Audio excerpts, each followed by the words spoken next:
Hey everyone, this is Rachel and welcome to another scrapbooking process video. If you hang out until after the video is through, there are always detailed shots of my current layout. Let's get going!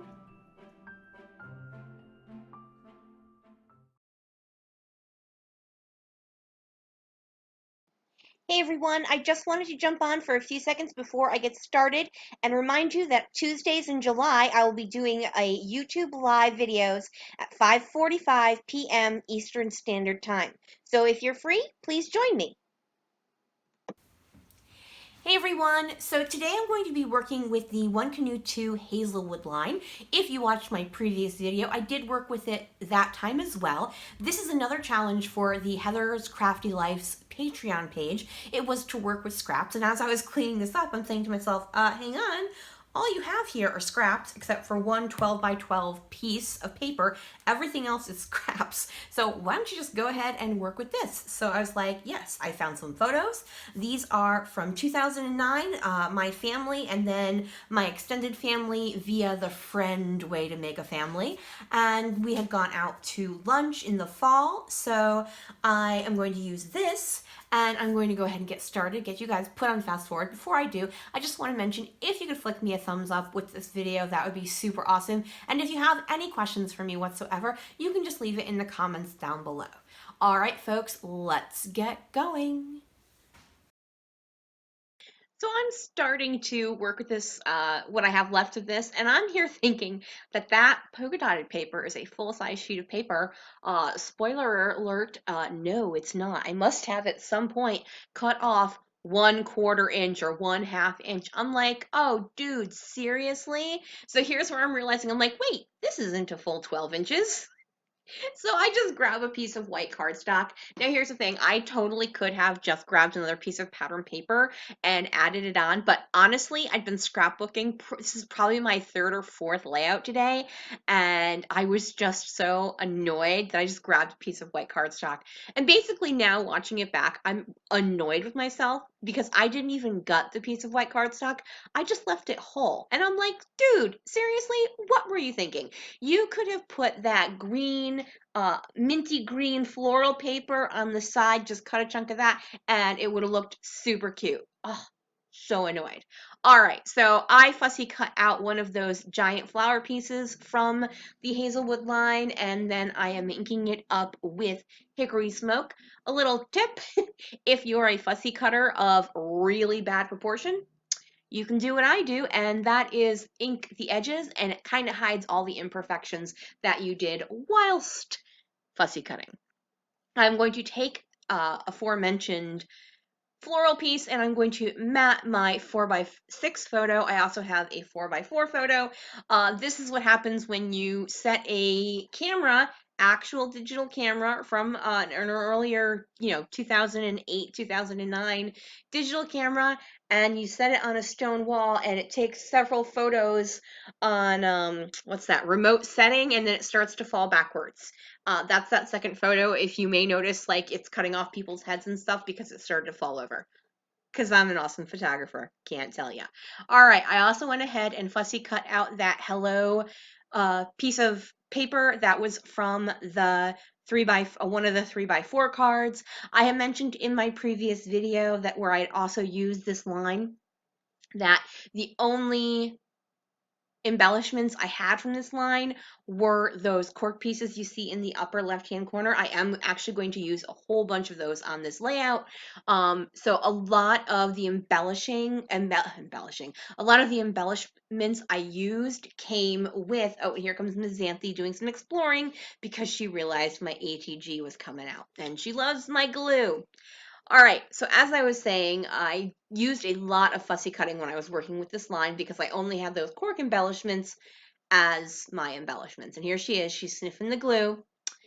Yeah, and I did not actually whack her, I just kind of tapped her on the forehead. It looks really bad when it's in, like, totally sped up like that. Watch that back, I'm like, oh, that looks like I smacked her. I did not.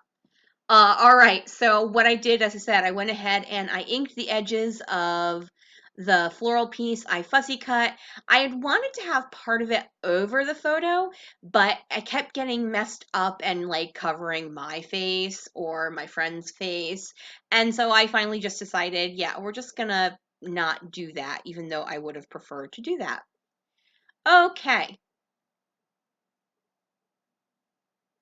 I also have those true 3x4s down at the bottom there, the remember this photo camera, and then the floral edged piece where I'm going to have my journaling. Just cleaning up everything a little bit. That's a lot of times when I am not quite sure what to do, I'll just clean up my space. That lets me see everything I've been working with. It also, when you clean your space, you clean your brain and stuff like that. I'm going ahead and adding some glue to the back, a tip I had that I learned from Kelly Oblak. When you want to tape down a giant piece like that, just run your ATG down one side and then you can go back and fill in the rest of the glue later. I do decide to use these cork clouds that are have paint on them. I did not do that. Of course, they came like that. I am going to go ahead and use 3 of those. 2 of them are the exact same. I actually got a partial pack of these in a Wild Hair Kit Club kit, and then I got a full pack of them in a grab bag I bought either on Black Friday or National Scrapbooking Day last year. I don't remember which. So I had a ton of those cork clouds. So I was very happy to use the last of them. I then went into my stash and grabbed some of the things I keep in my generic stash area. Those are the wood veneer, and then you'll also see over on the lower right hand side, those are some Mombi chipboard chips, and they're very they're Friends themed. So I use those occasionally on layouts when I don't have enough embellishments that come with the line I'm working with, and I just need to add a little bit of something. I also went ahead. I did not have a 0 left in these cork numbers. So what I did is I went ahead and I trimmed up a number 8 and made that into a 0. And then I took my black distress ink and I inked around the edge because the cork naturally has a black edge to it because they usually use heat to in order to cut cork. So I just went ahead and mimicked the black edges of the 9 with the on the 8 that is now a 0.